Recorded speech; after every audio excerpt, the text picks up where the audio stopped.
이 세상에 있는 책 중에 가장 오랫동안 가장 최고의 베스트셀러 자리를 차지하고 있었던 책이 무엇일까요?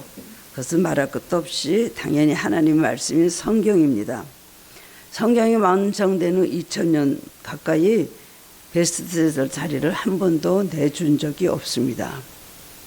양피지에 성경을 기록하던 시대나 종이에 인쇄한 시대나 개개인이 또 각자 종이에다가 성경을 기록한 시대나 그리고 대략 인쇄를 할 때도 다른 책이 따라올 수가 없었습니다. 그건 누구나 다 알고 있죠. 인정하시죠. 그런데 무슨적으로도 사람들이 가장 안 읽고 그 내용을 가장 모르는 책이 성경이라는 것입니다. 불신자들은 말할 것도 없습니다. 저 아랍권, 이슬람권에서는 어디 성경이라는 걸 소지할 수도 없고 읽을 수도 없죠. 그러나 예수님의 복음을 전해 들은 나라들도 천주교나 개신교나 모든 성공회나 전 세계적으로 많이 있지 않습니까? 그리스 정교회나 이런 데도 불구하고 성경 말씀에 대해서는 다른 책에 비해서 그렇게 많이 읽지 않는다는 것입니다. 물론 1년에 성경을 한 번 통독하신 분, 그 다음에 여러 번 통독하시는 분도 있습니다. 그리고 어떤 분은 열심히 노트에다 필사를 여러 번씩 하시는 분들도 있습니다. 그런데 그런 분들도 저도 많이 그래봤지만요. 그런데 마음을 집중하여 성경을 깊이 묵상하는 데는 좀 정성이 부족합니다. 쓰다 보면 쓰는 데 집중하게 돼요. 얼마 남았다, 얼마 시간 걸린다. 읽을 때도 그렇습니다. 뜻도 생각 안 하고 건성으로 읽을 때가 얼마나 많습니까? 많은 성도들이 신앙생활을 오래 하면서도 믿음의 능력을 발휘하지 못하는 것은요. 그리고 하나님의 축복을 경험하지 못하는 이유가 뭘까요? 그것은 가장 큰 이유는 성경을 읽지 않고 성경에 대해서 관심이 없고 성경을 잘 모른다는 것입니다. 그렇기 때문에 성경을 통해서 우리 삶의 모든 길을 인도함을 받아야 되고 하나님의 말씀은 수시로 성경을 통해서 우리는 계시를 받아야 되는데 성경을 안 읽으니까 기도하는 것도 내 마음대로 기도하는 거예요. 나 좋은 대로 기도하는 거예요. 성경에는 그런 거 기도하지 말고 다른 것을 먼저 기도하라 말씀하셨는데 그걸 기억도 못하고 그대로 하지 못하는 거예요. 세상 것만 열심히 매일 구하고 주시옵소서 주시옵소서 한다는 것입니다. 성경은 축복의 보고입니다. 다른 것으로 대체할 수가 없습니다. 그런데 그 보고를 닫아놓고 있으니까 축복이 고인물같이 우리는 속에서 사장될 수밖에 없는 것입니다. 그 사람 신앙을 이렇게 보면은 전혀 다른 소리 하거든요. 굉장히 열심히 했고 잘하는 것 같은데 말해보면은 너무 뭘 모른다. 주님이 뭐라고 가르치셨느냐. 참 황초보네. 이런 생각을 할 때가 있습니다. 그러니까 신앙생활 하면서도 늘 답답하고 뭔가 열릴 듯 하면서도 사실 자기 영혼이 항상 꽉 막혀 있습니다. 그냥 고일마같이 돼갖고 자기 생각 속에서 자기가 살기 때문에 나 마음에 자유로움이 있을 수가 없습니다. 마치 도로가 있어도 앞으로 나아가지 못하는 것과 마찬가지입니다. 하나님의 말씀은 우리 삶의 생명입니다. 그리고 우리 삶의 능력이 되는 것입니다. 오늘 본문의 말씀을 통하여 하나님의 말씀이 얼마나 중요한가 여러분 깨닫고 함께 은혜를 나누는 시간이 되기를 바랍니다. 오늘 제목을 복 있는 인생이라고 정했는데 복 있는 인생, 누구나 복 있는 인생이 되고 싶으시죠? 이것도 잘 되고 저것도 얻고 이것도 풍성해서 정말 복받은 사람, 우리가 또 남을 볼 때 저 사람 진짜 복받은 사람이야. 어쩜 저렇게 복을 골고루 받았을까?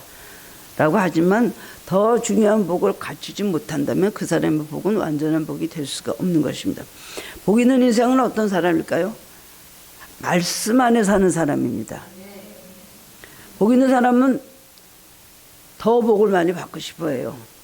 그런데 복을 받으려면 복의 개념을 바로 알고 있어야 되는 것입니다. 하나님께서 정의하신 복은 어떤 것일까요? 하나님께서 정의하신 복은 그의 나라 그 의를 구하라. 보다 더 영적이고 신령한 하늘의 것을 먼저 구하라고 하셨습니다. 하나님의 우선순위는 그것입니다. 그 다음에 가서 우리들에게 세상에서 살면서 필요한 것 다 우리에게 허락해 주신다고 약속을 하셨습니다. 그런데 하나님의 복을 받지 못하고 땅의 복만 받으면 그건 복 받은 것이라고 할 수가 없습니다. 하나님의 복을 먼저 받아야 돼요. 천국의 복을 먼저 받아야 돼요. 신령한 복을 먼저 받아야 돼요. 그리고 나서 우리 삶의 복을 받으라고 예수님께서는 우리에게 차례를 우리에게 가르쳐 주셨습니다. 사람들은 복을 보통 현실적인 것만으로 생각하죠. 그것은 잘못된 것입니다. 뭐 건강, 물질, 그 다음에 권력, 지위, 이런 세상적인 성공으로 우리는 복의 개념을 가지고 있는데, 만약에 복의 개념이 현실적인 소유에만 있다면은 그런 것을 우리가 가질 때 행복해야 되는 것 아닙니까? 그렇지만 우리는 우리 자신이나 주변 사람들을 볼 때에 그런 것을, 세상의 모든 소유를 많이 가지고 있는 사람이 행복하지 못한 것을 우리는 종종 보는 경우가 많이 있습니다. 누구보다도 불행하기 때문에 저렇게 모든 권력을 가지고 저렇게 화려하게 살고 저렇게 명예가 있고 돈이 있고 부족한 것이 없고 인물이 있고 외모가 있고 학벌이 있고 다 모든 걸 소유한 사람들이 왜 가난한 사람이 하루 밥 세 끼 살면서도 느끼는 행복을 느끼지 못하고 극단적인 선택을 합니까? 그러면 세상의 것이 우리에게 필요하지만 좀 편안하게 해줄 수가 있지만 이것이 우리 영혼의 완전한 안식과 우리의 행복을 줄 수가 없다는 것입니다. 성경은 하나님과의 올바른 관계를 가질 때에 그것이 너에게 복이 된다. 이것을 우리에게 계속해서 여러 곳에서 말씀해 주고 계십니다. 왜 그렇습니까? 하나님만이 만복의 근원이시고 복을 주시는 분이시기 때문입니다.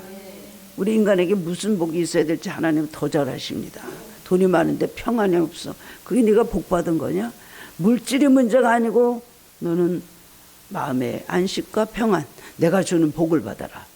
그렇기 때문에 수고하고 무거운 짐진 자들아 다 내게로 오라. 내가 너희를 쉬게 하리라. 마음속에 쉬는 사람같이 행복한 사람이 없습니다. 영국 황제가요, 하도 그냥 국사를 돌보기 힘드시니까 평민의 옷을 입고 산으로 들어갔습니다. 산속으로 깊이 숲속으로 들어가서 어떻게 하면 내가 좀 행복할 수 있을까? 어떻게 하면 내가 좀 편안한 삶을 살 수 있을까? 그러면서 이제 사람들은 어떻게 살고 있느냐 해서 그렇게 가다 보니까 숲을 통과하게 되었는데 어떤 사람이 대장간에서 막 찬양이 들려 나오는 거예요. 세상 사람 날 부러워 아니하여도 나도 역시 세상 사람 부럽지 않아. 그 찬송을 부르면서 그 쇠를 들고 쇠망치를 들고 막 이렇게 쇠를 두드리고 있는 거예요. 얼마나 그 찬양이 평화롭고 부러워 보이는지, 아무도 없는 그 껌껌한 숲속에서 그 통나무 집에서 혼자 그렇게 하고 찬양을 부릅니다. 그래서 당신은 어떻게 해서 그렇게 평안합니까? 그거는요, 예수님이 내 안에 계시기 때문입니다. 내가 주님을 모시기 때문에 내가 이렇게 행복할 수밖에 없습니다. 신이 나고 기쁘죠. 말하는 거 보고 깜짝 놀랐어요. 돌아와서 다시 신앙생활을 했다는 유명한 이야기가 있습니다. 우리가 어떤 복을 받으려고 발버둥 치기 전에 하나님과 올바른 관계를 정립하는 것이 가장 큰 축복이고, 그것이 바로 축복의 그야말로 우리에게 말씀하신 올바른 순위인 것입니다. 자석의 원리 같습니다. 자력이 없으면 아무리 쇠붙이에 갖다 대도 끌어당길 수 없지만, 자력이 있는 자석에는 쇠붙이가 절로 촉촉촉 달라붙는 것 아닙니까? 하나님을 소유하면, 예수님 마음속에 우리가 모시고 살면 축복이 저절로 옵니다. 여러 가지 복도 오고 저 복도 오고, 한 가지만 복을 받으려고 열심히 노력하고 뛰어봤자 하나님께서 주시는 그 신령한 복의 통로가 막히면은 아무 소용이 없는 것입니다. 이거는 제 옆에 보는 분들이 알죠. 주님께서 주신 평안, 하나님 나라의 생명강의 평안은 뭐랑 비교할 수 없는 것입니다. 어느 때 가장 그런 우리가 평안을 체험할 수 있으면 회개하고 난 다음입니다. 지금까지 제가 오랫동안 예수를 믿지만 정말 중학교 고등학교 때 그 여름에 산상 집회에 가서 부모님 따라갔던 그 집회에서 제가 은혜를 받고, 그 다음에 16살 땐가 사각산으로 올라갔습니다. 목사님들하고 언니들하고 같이 이렇게 올라갔는데, 거기서 은혜를 받고 밤에 성령, 그 전날 밤에 성령으로 막 여러 가지 체험을 했는데, 그 다음날 부목사님이 또 우리들을 데리고 삼각산 꼭대기로 또 올라가시는데 얼마나 높이 올라갔는지 모릅니다. 그때 뱃에 올라가면서 아마 이것이 모세가 올라갈 때 여기가 시내산인가 본다, 제가 그런 생각으로 올라갔습니다. 거기서 기도를 하고 언니들이 막 그냥 은혜를 받고 하는 거 보고 저도 막 은혜를 받고 너무너무 부러워서, 어떤 언니가 은혜를 받군요. 막 거기서 방언을 받더니 통변까지 하는 거예요. 그때 통변하는 거 처음 봤습니다. 근데 하나하나 그냥 하나님 나라의 방언의 알파벳을 풀어가면서 통변하는 거로 그 하는 거. 아, 알았습니다 했더니 아, 이렇군요. 아, 네. 막 이러면서 하는데요. 정신이 다 나가갖고 있었어요. 얼굴에 침이 막 튀기는데도 그 밑에 그분은 목사님이 되셨습니다. 그래서 제가 그런 내려오는데 그 자문이라고 그랬죠 그때요. 거기 지금 그 평창동 그 밑에는 다 복귀했기 때문에 거기다 이렇게 다 지금 건물을 올렸는데 그때는 거기가 계곡이었어요. 엄청난 계곡이었습니다. 그래서 자두를 많이 길렀고요. 그 계곡에서는 있잖아요. 창호지 뭐 이런 거 장판 이런 거 이렇게 해서 그런 걸 갖다가 이렇게 물에서 건져서 그걸 만드는 사람들이 참 많이 있었어요. 얼마나 넓은 계곡입니까? 근데 우리가 얼마나 높이 올라갔는데 그 은혜를 받고 너무나 기뻐갖고 찬양 부르고 기도하고 그러고 내려오는데 그 계곡이요. 물이 올라가서 계속해서 처음으로 물이 나오는 그 근원지가 있더라고요. 그 요만한 데서 터져 나온 거예요. 얼마나 놀랐는지 몰라요. 요래서 물이 그게 점점 넓어져서 계곡이 되더라고요. 그래서 그걸 손으로 떠먹으면서 너무나 기뻐가지고 내려오면서 아주 실상한 사람같이 언니 보고 또 웃고 언니 보고 또 웃고 언니 보고 또 웃고 그런 감격 그런 마음의 자유함을 살아가면서 참 많이 얻을 수가 없습니다. 그런데 가장 중요한 것은 진정으로 회개하고 신령한 복을 받았을 때에 그 마음의 평안함은 어디다 비교할 수가 없는 거예요.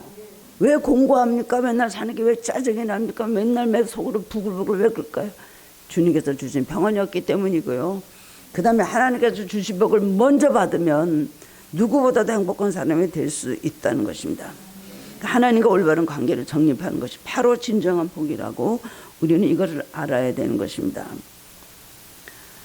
본문 오늘 시편 1편 1절 2절은 아주 유명한 바로 우리 시편의 바로 핵심 가장 대표가 되는 말씀이 바로 시편 1편입니다. 복 있는 사람은 악인들의 꾀를 따르지 아니하며 죄인들의 길에 서지 아니하며 오만한 자들의 자리에 앉지 아니하고 오직 여호와의 율법을 즐거워하여 그의 율법을 주야로 묵상하는도다. 시편 1편이 모세가 쓴 것인 줄 알았어요. 저는 오래전에. 작자 미상입니다. 왜 작자 미상이라고 그랬을까요? 하나님이 직접 주셨기 때문에 그래요. 복 있는 사람 악인들의 때를 다르죠. 죄인들의 길에 서지 않고 오만한 자들의 자리에 앉지 않고 이것이 우리 믿는 사람들의 가장 삶의 지침표가 되어야 되는 것입니다. 이건 아니고 다른 거 아무리 구하고 많이 받으면 뭐 하겠습니까? 그 사람은 어떻게 해서 그렇게 된다고요? 그렇게 살 수 있는 비결은 오직 여호와의 율법을 즐거워하여 그의 율법을 주야로 묵상하는도다. 주야로 묵상하는 사람은 이렇게 살 수 있다는 것입니다. 아멘이죠. 복 있는 사람은 하나님 말씀 안에 사는 사람입니다. 우리는 하나님 말씀을 통해 하나님을 만나고 올바른 관계도 하나님의 말씀을 통해서 우리는 이루어주는 것입니다. 우리 신앙의 부족함, 우리 신앙의 여러 가지 모든 불합리성 이거 어디서 오는 거예요? 하나님의 말씀을 모르고 하나님 말씀 따르지 않고 하나님 내 마음에서 말씀을 역사하지 않기 때문에 그런 것입니다. 그렇기 때문에 우리는 세상 것을 따라가고 인간적인 것을 따라가게 되고 하나님 말씀이 완전히 가로막혀서 어둠 속에서 걸 수밖에 없는 것입니다. 하나님 말씀은 뭐죠? 하나님은 말씀이시죠. 로고스. 태초에 말씀이 계시니라 그랬죠. 하나님 말씀이에요. 하나님 말씀으로 우리를 계시해 주시기 때문에 하나님 말씀은 하나님 그 자신을 우리에게 계시해 주시는 것입니다. 우리는 말씀을 읽고 묵상하고 배우고 깨닫고 지킬 때에 하나님과 올바른 관계를 맺을 수 있고 그럴 때 복된 인생이 될 수가 있는 것입니다. 계시록 1장 3절에도 보면 이 예언의 말씀을 읽는 자와 듣는 자와 그 가운데 기록한 것을 지키는 자는 복이 있나니 때가 가까움이라. 우리 친정어머니 항상 평생에 우리에게 이 말씀을 하셨습니다. 이 예언의 말씀을 읽는 자와 듣는 자와 그 가운데 기록한 것을 지킨 자가 복이 있다. 계속 돌아가시고 얼마 전까지도 이 말씀을 계속해서 그냥 독백하듯이 우리에게 하신 말씀이 바로 그거예요. 하나님 말씀은 하나님 자신을 나타내는 것입니다. 하나님 어떤 형상을 보이고 우리에게 뭐 나타나셔서 손을 잡을 수 있고 얼굴을 뵐 수 있습니까?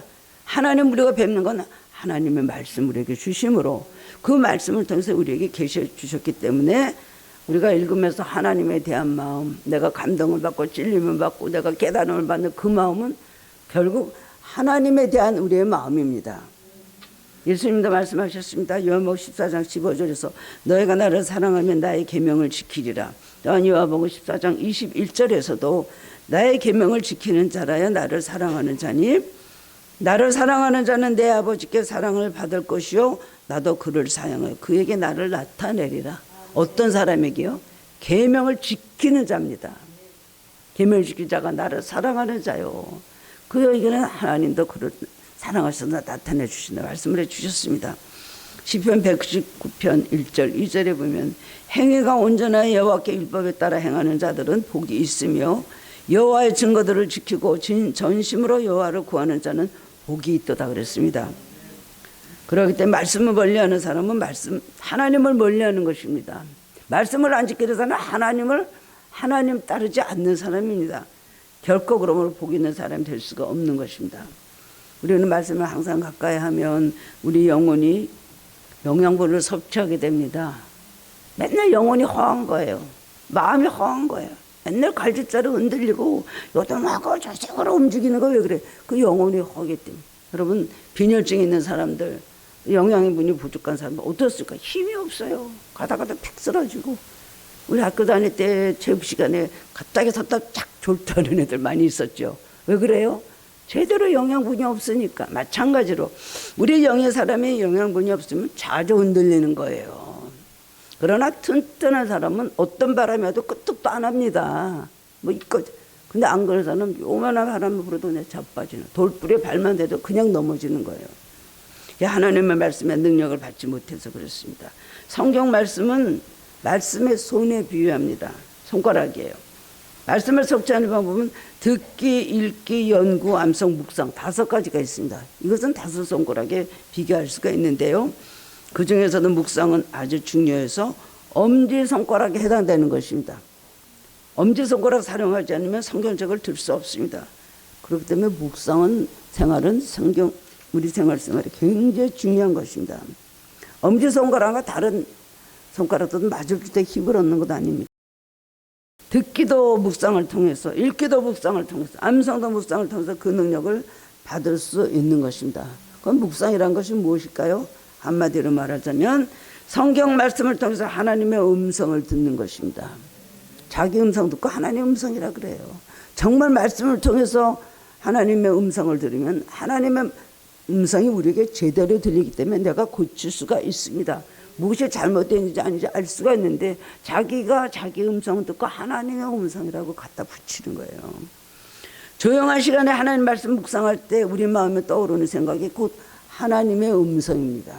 말씀을 묵상할 때 기도 중에 받는 것도 계시지만 말씀을 묵상할 때 마음에 감동이 없고 말씀을 묵상할 때 하나님의 음성을 듣지 못하면 그것은 굉장히 위험한 것입니다.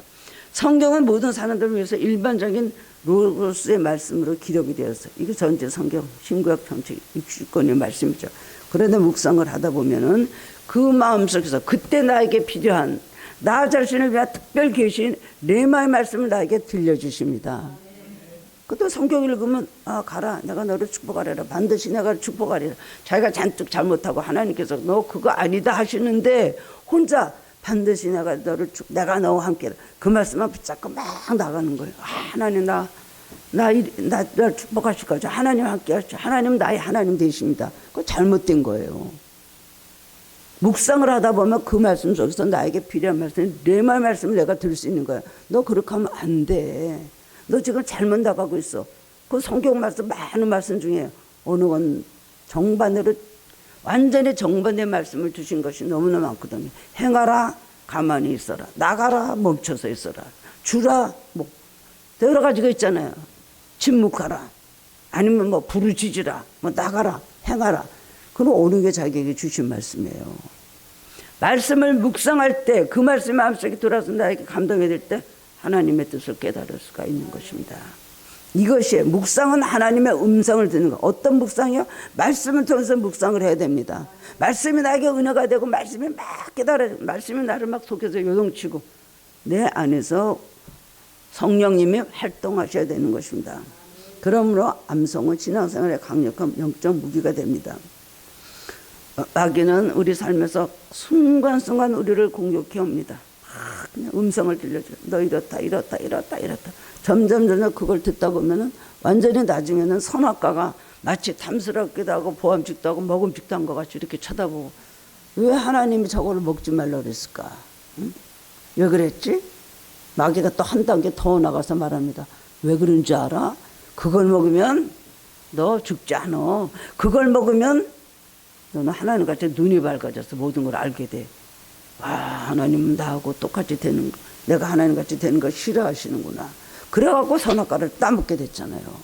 하나님의 음성은 계속해서 우리는 들어야 됩니다. 말씀을 묵상할 때 이것이 잘못된 생각이지 아닌지를 그거를 깨닫게 돼요.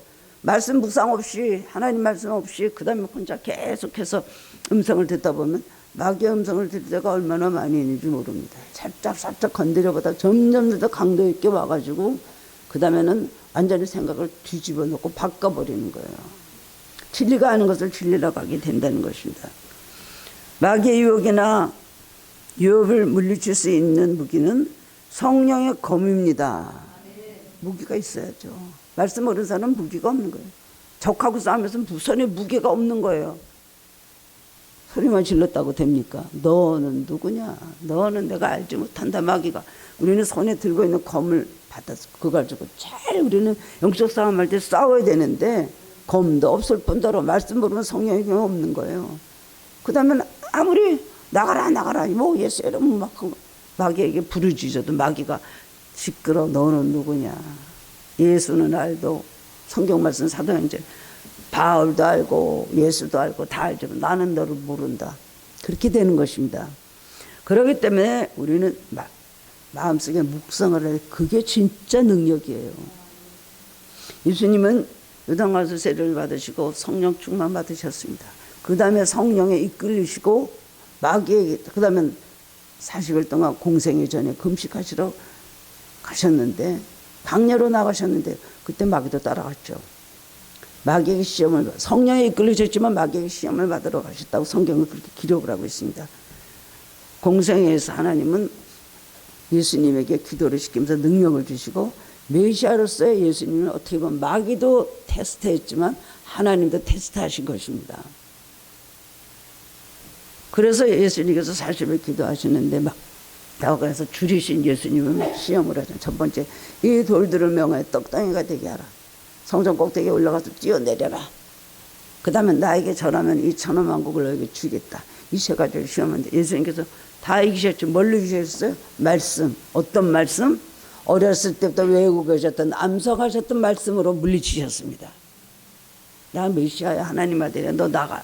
단만 그렇게 하시지 않았잖아요. 말씀으로 물리쳐. 이건 뭘 말합니까? 그만큼 우리가 말씀에 우리에게 능력이 되고 무기가 된다는 것입니다.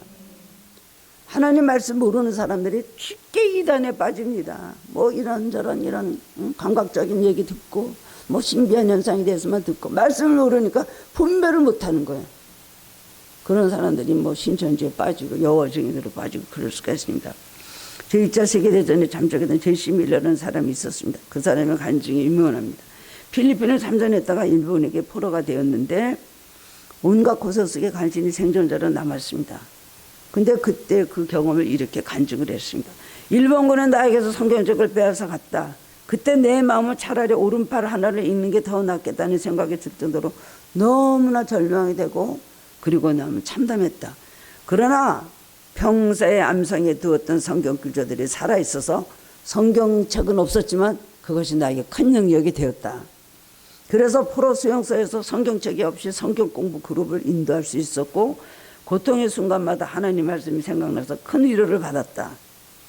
나는 고통 가운데 예수님이 하신 말씀이 참되다는 것을 깊이 깨달았고, 사람이 떡으로만 사는 것이 아니라 여호와에서 난 모든 말씀으로 산다는 것을 나는 알게 되었다. 암송하고 있던 말씀이 성경책이 돼 있었던 거 그 안에. 여러분 마음속에, 여러분 머릿속에 얼마나 많은 말씀을 외우고 있습니까? 뜻을 몰라도. 말씀을 자꾸 뜻을 몰라도 자꾸 외우면 그게 나에게 점점 들어와서 깊이 내 마음속에 간직이 되는 것입니다. 그리고 어느 때 그것이 능력으로 사용이 되는 것입니다. 말씀을 모르는 사람은요, 성경책 없는 사람이에요.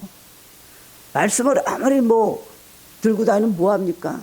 말씀이 정말 내 머릿속에 내 마음속에 내가 외워지고 그 말씀 입으로 고백이 돼 나올 때 능력이 되는 거예요. 그런 사람은 성경책을 잘 들고 다니는 사람이라고 할 수가 있는 것입니다.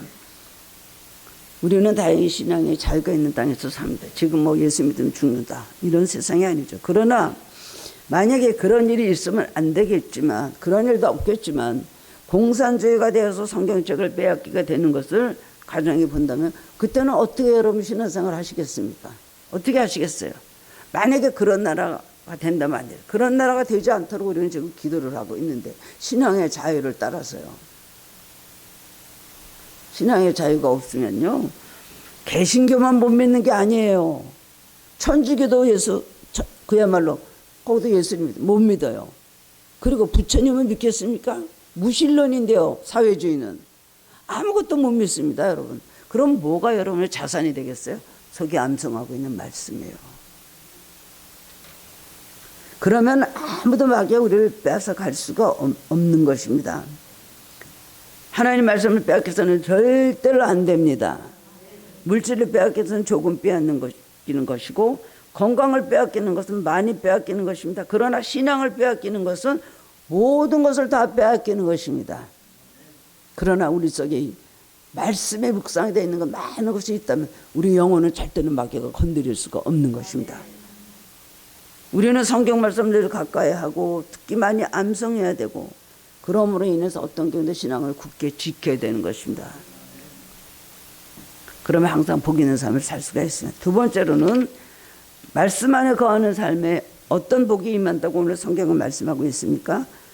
본문 1편 3절에 보면, 저는 시냇가에 심은 나무가 철을 따라 열매를 맺으며 그 잎사귀에 마르지 아니한 같으니 그가 하는 모든 일이 형통하리로다.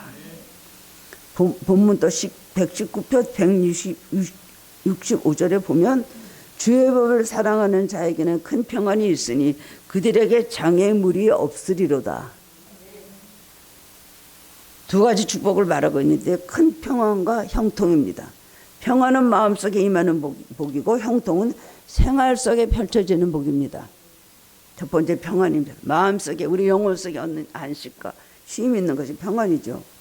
마음속에 있는 불안과 두려움이 있습니다. 그 원인이 무엇일까요? 하나는 죄의식 때문이고, 하나는 하나님 말씀을 잘 모르기 때문에, 그 말씀이 우리 안에서 우리의 삶에 힘이 되지 못하기 때문에 우리는 늘 마음에 불안하고 두려움이 있는 것입니다. 우리가 하나님 말씀 안에 거할 때 우리는 죄의식으로 인한 마음속의 불안이 다 해결이 됩니다. 자기가 잘못했기 때문에 마음에 불안한 거. 또 이게 또 달러나면 어떡하나. 이게 이렇게 하면 어떡하나. 죄의식에서 마음이 끊임없이 불안하게 되죠.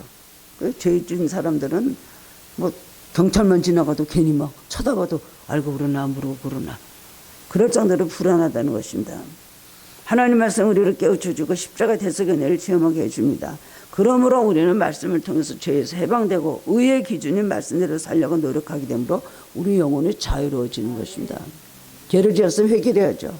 그건 자유로워집니다. 죄를 감싸고 그거를 은폐하고 그것을 그냥 어떻게 해서든지 자기만 갖고 있다 보면 늘 마음이 불안하게, 누가 뭐라 그러지 않는데 불안한 거예요. 잠언 28장 1절에 보면, 악인은 쫓아오는 자가 없어도 도망하나 의인은 사자같이 담대하니라 그랬습니다. 하나님 말씀 안에 사는 사람은 이처럼 마음에 큰 평안과 자유로움과 담대함이 있는 것입니다. 어디 갔다 나도 떳떳하죠. 인간은 자기 미래에 대해서 모르기 때문에 늘 불안합니다. 앞으로 어떻게 될까? 내년에는, 10년 후에는, 노후에는 어떻게 되고, 그 다음에 죽을 때는, 죽음에 대해서 우리는 나는 그런 불안과 또 그리고 우리 삶에 많은 그런 의문을 가지고 있습니다. 어느 날 어떻게 죽을까? 그 다음에는 어떻게 될까? 천국에 가면 나를 주님께서 받아주실까?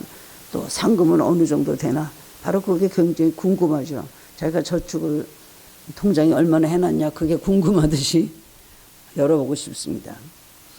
그러나 하나님 말씀 안에 사는 사람은 하나님 늘 동행해 주시고 순간순간 인도해 주실 까 믿음이 있기 때문에 어떤 환난이 닥쳐도 반드시 승리할 것을 알기 때문에 낙심하거나 좌절하지 않습니다.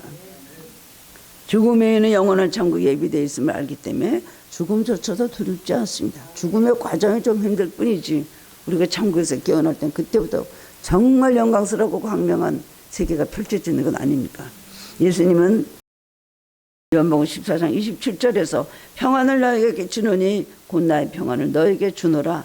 내가 너에게 주는 것은 세상에 주는 것 같지 아니하니라. 너희는 마음에 근심도 말고 두려워하지도 말라.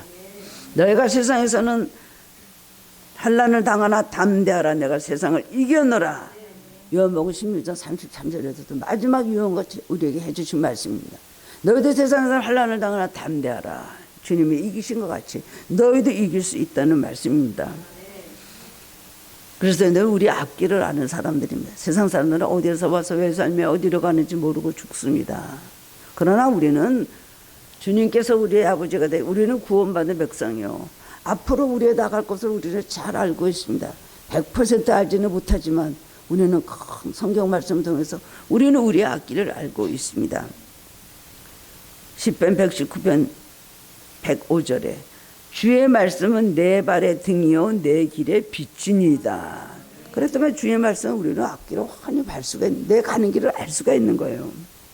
지금 사람들은 내비게이션 다 들고 다니지 않습니까? 내비게이션 없는 사람이 있으니까 굉장히 편리하고 그 다음에 또 목적지를 다 알아서 파악해주고 여러 가지를 또 음성을 통해서 안내해주니 얼마나 감사한 일인지 몰라요.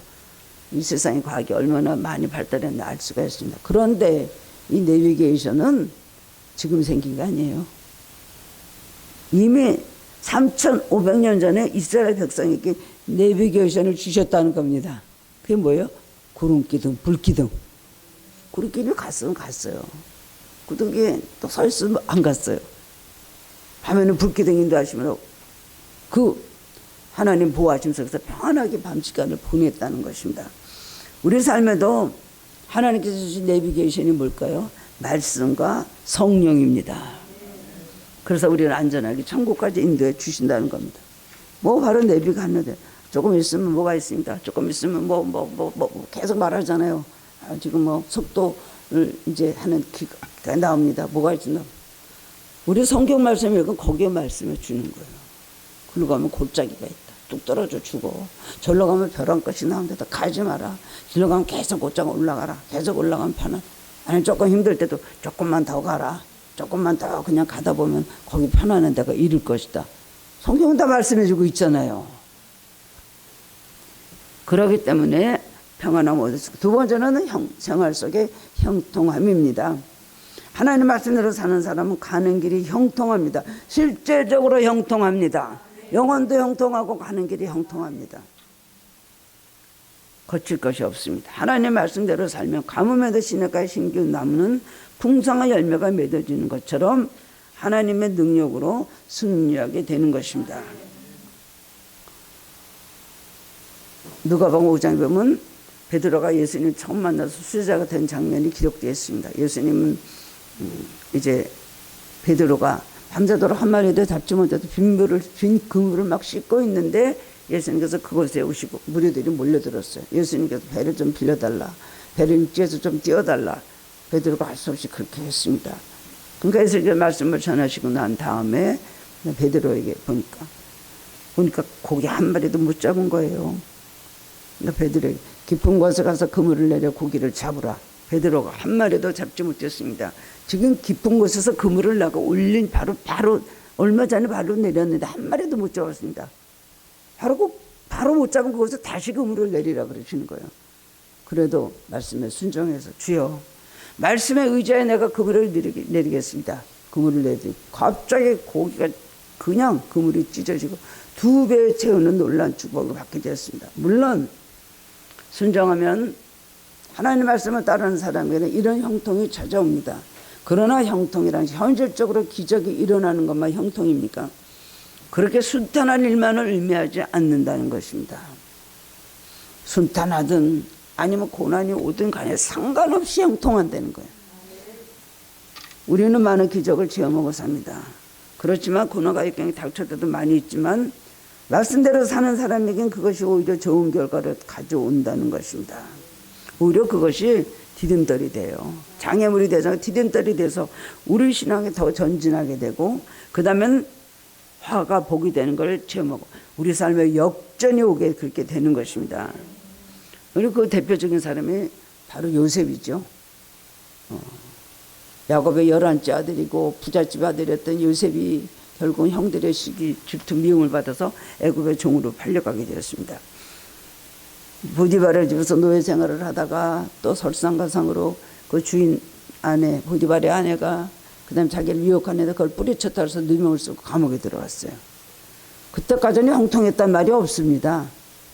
가나안에서 아버지 밑에 살 때도 형통했단 말이 없어요. 채색 옷을 입고 아버지가 많이 사랑해줬다는 것밖에 없어요. 그런데 하나님께서 어때부터 요셉에게 형통한다는 그런 말씀을 성경에 주셨냐면, 보디발의 집에 있을 때 종살이로 가서 종살이 하는데 여호와께서 요셉과 함께 하심으로 그가 형통한 자가 되어 그 주인 애굽의 사람의 집에 있으니, 이게 말이 됩니까? 팔려가서 먼 객지 가가지고 애굽에 가서 종살이를 하는데 그때부터 형통한 사람이란 말이 있어요. 여러분, 어려울 때 도와주시는 것이 진짜 형통입니다.